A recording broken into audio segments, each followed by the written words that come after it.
집에 돌아가 아버지의 품 안에서 영원토록 살리라. 아멘. 자, 오늘 우리가 함께 같이 나눌 말씀은 사무엘상 2장입니다. 사무엘상 2장 12절부터 21절까지 있는 말씀을 함께 나누도록 하겠습니다. 사무엘상 2장 12절에서 21절까지 있는 말씀입니다. 자, 이 말씀을 제가 봉독하도록 하겠습니다. 엘리의 아들들은 행실이 나빠 여호와를 알지 못하더라. 그 제사장들이 백성들에게 행하는 관습은 이러하니 곧 어떤 사람이 제사를 드리고 그 고기를 삶을 때에 제사장의 사환이 손에 새 살 갈고리를 가지고 와서 그것으로 냄비에나 솥에나 큰 솥에나 가마에 찔러 넣어 갈고리에 걸려 나오는 것은 제사장이 자기 것으로 가지되 실로에서 그곳에 온 모든 이스라엘 사람에게 이같이 할 뿐 아니라 기름을 태우기 전에도 제사장의 사환이 와서 제사 드리는 사람에게 이르기를 제사장에게 구워드릴 고기를 내라.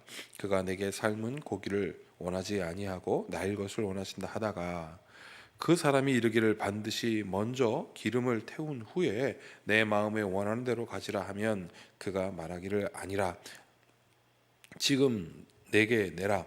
그렇지 아니하면 내가 억지로 빼앗으리라 하였으니 이 소년들의 죄가 여호와 앞에 심히 크면 그들이 여호와의 제사를 멸시함이었더라. 사무엘은 어렸을 때에 세마포 에봇을 입고 여호와 앞에 섬겼더라. 그의 어머니가 매년 드리는 제사를 드리러 그의 남편과 함께 올라갈 때에 작은 겉옷을 지어다가 그에게 주었더니 엘리가 엘가나와 그의 아내에게 축복하여 이르되 여호와께서 이 여인으로 말미암아 내게 다른 후사를 주사 이가 여호와께 간구하여 얻어 바친 아들을 대신하게 하시기를 원하노라 하였더니 그들이 자기 집으로 돌아가매 여호와께서 한나를 돌보시사 그로 하여금 임신하여 세 아들 두 딸을 낳게 하셨고 아이 사무엘은 여호와 앞에서 자라니라. 아멘. 오늘도 이 아침에 우리 하나님 아버지와 예수 그리스도로부터 오는 크신 은혜가 여러분과 함께 하시기를 바랍니다. 아멘. 자, 오늘은 하나님 없는 예배라는 제목을 가지고 함께 말씀을 나누도록 하겠습니다. 여러분, 오늘 우리가 함께 쭉 읽었지만 하나님 없는 예배라는 모습이 그대로 기록되어 있지 않습니까? 12절에 이렇게 되어 있습니다. 엘리의 아들들은 행실이 나빠 그 여호와를 알지 못하였다. 여러분, 여호와를 알지 못하였다. 이 말씀 그대로 우리가 한번 생각해 보면 여호와를 알지 못한 이유가 뭘까요? 제대로 만나지 못했기 때문에 그렇습니다. 자, 그렇다면 이들은 여호와 하나님을 제대로 만나려고 했을까요? 제대로 만나지 못하였으니까 또는 제대로 주님을 만나려고 하지 않았으니까 하나님을 알지 못했습니다. 이 알지 못했다라는 이 말은 단지 지식으로 그냥 하나님을 문자로 이해하고 내 머리가 이해한 대로 해석하는 것이 아니라 손과 손을 맞잡은 대로 피부가 단 대로 안다라는 그런 의미가 있습니다. 여러분, 하나님을 어떻게 만나고자 하십니까? 저는 종종 이렇게 기도할 때가 있습니다. 하나님, 우리가 하나님을 정통으로 만나게 하여 주시옵소서. 어카운트라고 하죠. 막 부딪혀 만나는 거. 하나님께 막 달려와서 하나님을 탁 안잡고 이제 맞느냐. 여러분, 이런 만남이 있어야 하나님을 아는 거 아니에요? 어제 우리 아내가 저한테 참자에 대하여 묻더라고요. 참자, 내 마음의 진짜는 무엇이냐?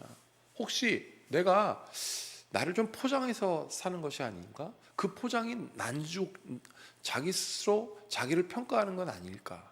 그런데 진짜 나는 그건 아니었거든요. 그 질문을 딱 받는데 나는 진짜 내 참자는 무엇이지? 라는 질문이 딱 들더라고요.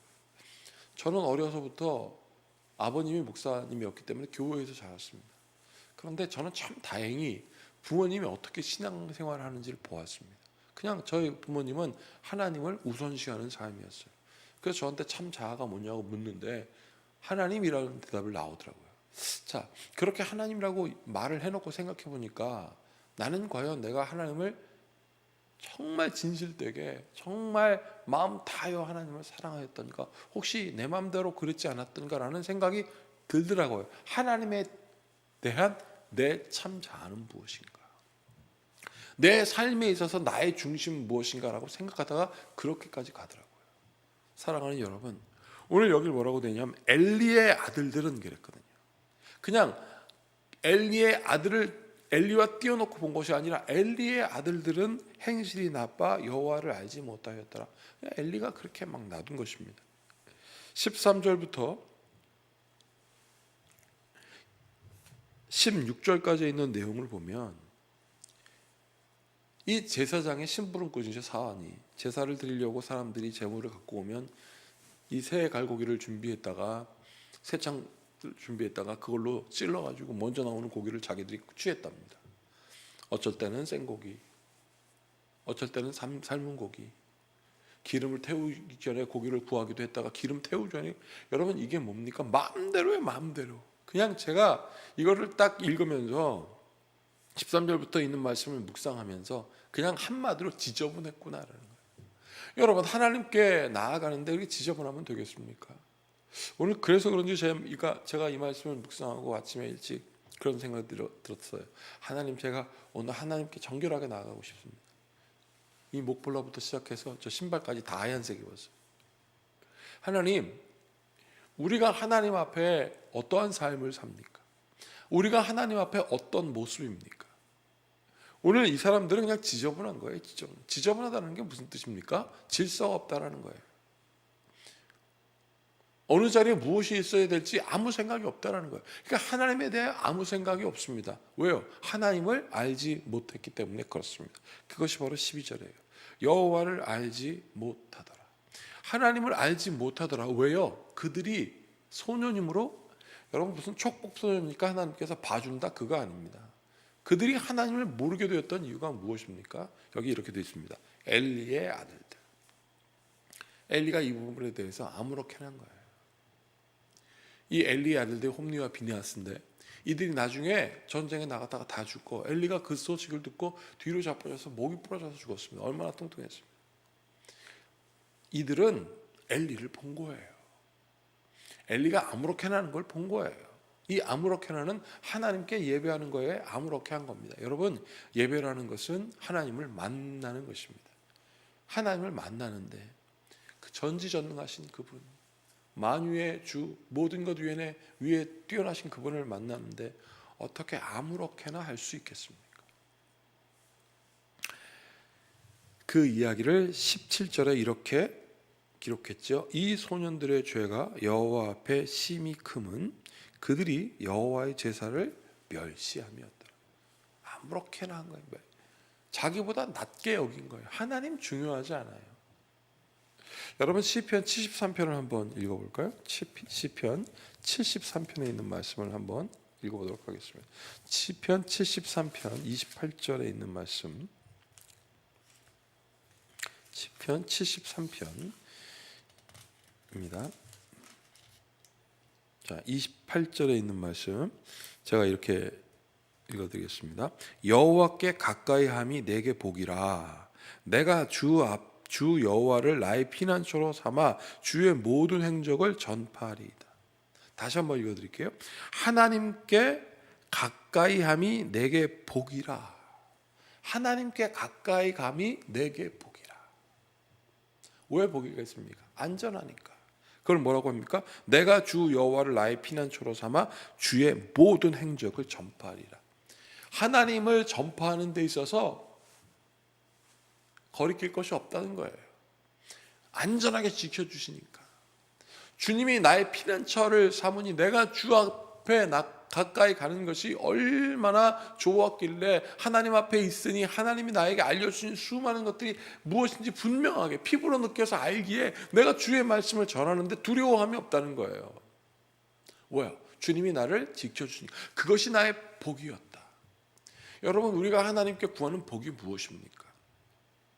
이번 주일날도 우리가 함께 팔복에 대해서 은혜를 나눌 건데, 우리가 무엇을 얻어야, 무엇을 해야 하나님 앞에 복이 될 수 있을까요? 내가 구하는 복은 무엇일까요? 여러분, 우리가 그런 말씀 잘 알고 있습니다. 기복신앙에 대한 것.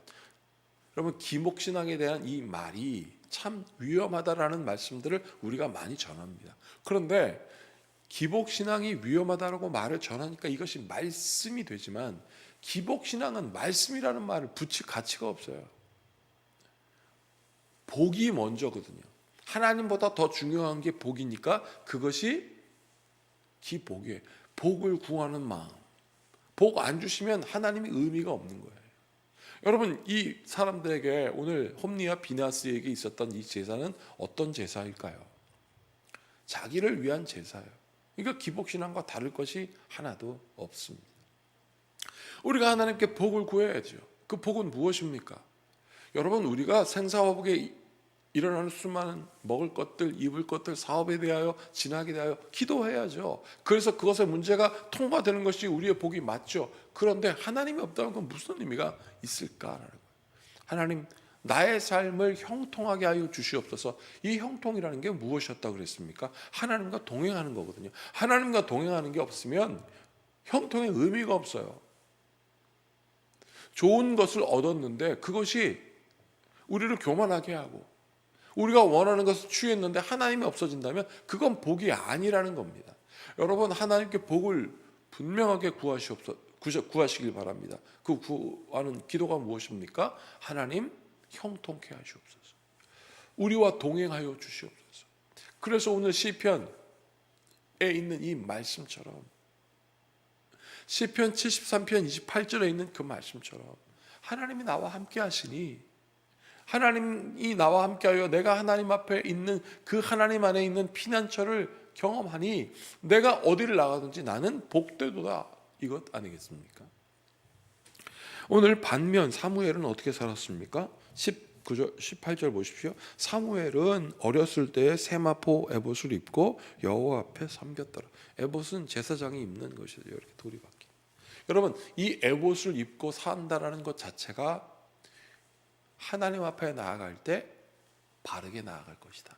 하나님 앞에 난 제사장으로서 하나님 앞에 온전히 설 것이다라는 분명한, 아무런 무질서로 살아간 것이 아니라 질서를 갖고 살아간다, 이거. 마음이 바른 거예요. 그럼 이 바른 마음은 어떻게 들었습니까? 19절. 그의 어머니가 매년 드리는 제사를 드리러 그의 남편과 함께 올라갈 때마다 작은 겉옷을 지어다가 그에게 주었다. 사무엘아, 이 옷 입고 주님께 나가라. 제가 지금도 습관처럼 된 것은 무엇이냐면, 이게 습관은 좋은 습관입니다. 새 옷을 입으면 예배드리는 날이었어요. 그것은 까치까치 설날 설빔을 입는 것도 기억이 있지만, 새 옷을 사면 그것은 새 신발부터 모든 것 다 마찬가지였습니다. 그 예배드리러 갈 때 우리 어머니가 그렇게 가르쳐 주셨거든요. 그러니 예배에 나갈 때 기뻐요. 사람들을 만날 때 기뻐요. 하나님께 감사해요. 엘리가 엘가나와 그의 아내에게 축복하였습니다.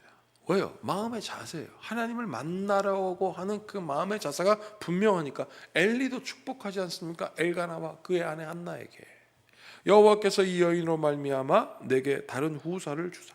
이 여인으로 말미암아, 아들아, 제사 드릴 때 이 옷 입어라. 그거를 준비합니다. 올 때마다 준비해서 입혀주는 그 마음은 하나님을 향한 마음이라는 것을 엘리도 알았어요. 심지어 그 엘리도. 여러분, 자기는 무질서하게 막 살면서 남이 또 질서적인 사는 것은 또 봅니다. 얼마나 다행이에요. 여호와께 간구하여 얻어 바친 아들을 대신하게 하시기를 원하노라 하였더니 그들이 자기 집으로 돌아가매 여호와께서 한나를 돌보시사, 할렐루야, 여호와께서 한나를 돌보시사 형통케 하시사, 그로 하여금 임신하여 세 아들과 두 딸을 낳게 하셨고 아이 사무엘은 여호와 앞에서 자라니라. 여호와 앞에서 자라니라. 오늘 이 말씀 우리가 중요한 부분만 읽어보겠습니다. 다 중요하지만 딱 우리가 주목하여 볼 것. 12절. 엘리의 아들들은 행실이 나빠 여호와를 알지 못하였더라. 17절. 이 소년들의 죄가 여호와 앞에 심히 금은 그들이 여호와의 제사를 멸시함이더라. 18절 사무엘은 어렸을 때 세마포 에봇을 입고 여호와 앞에 섬겼더라. 21절 여호와께서 한나를 돌보시사 그로 하여금 임신하여 세 아들과 두 딸을 낳게 하셨고 아이 사무엘은 여호와 앞에서 자라니라. 할렐루야. 이 모든 일을 가능하게 하는 것. 엘리는 아무렇게나 살았지만 19절입니다. 그의 어머니가 매년 드리는 제사를 드리러 그의 남편과 함께 갈 때마다 작은 겉옷을 지어다가 그에게 주었다. 사랑하는 여러분, 자녀가 있는 우리 부모님들은 우리 자녀들을 이렇게 키우십시오. 하나님을 사랑하게, 하나님을 바라보고 하나님을 의지하고 그 안에 안전하여 시편 73편 28절처럼 그 안에 안정감을 누리며 담대하게 살아가게 키우십시오. 그리고 결혼을 앞두고 있는 사람들이나 또 청년들이나 젊은 분들은 생각하십시오. 하나님, 나도 이렇게 살아가겠습니다. 그것이 진짜 복입니다. 하나님 없는 예배가 아니라 하나님 있는 예배, 하나님 있는 예배를 드리는 하나님과 만남을 경험하는 사람들이 하나님을 알게 될 것입니다. 우리 모두 함께 같이 기도하겠습니다. 참으로 고맙고 감사하시는 주님, 내가 하나님을 아는 삶을 살겠습니다. 그러니 우리와 동행하여 주시고 형통케 하여 주셔서 아버지 하나님의 그 참되고 바른 뜻을 분명히 알게 하여 주시옵소서. 주님 앞에 칭찬받고 주님과 동행하여 복된 삶을 누리는 주의 성도 되게 하심을 믿고 예수님의 이름으로 축복하고 기도하옵나이다. 아멘. 이제 우리 모두 함께 주님께서 가르치신 기도를 드리겠습니다. 하늘에 계신 우리 아버지, 아버지의 이름을 거룩하게 하시며 아버지의 나라가 오게 하시며 아버지의 뜻이 하늘에서와 같이 땅에서도 이루어지게 하소서.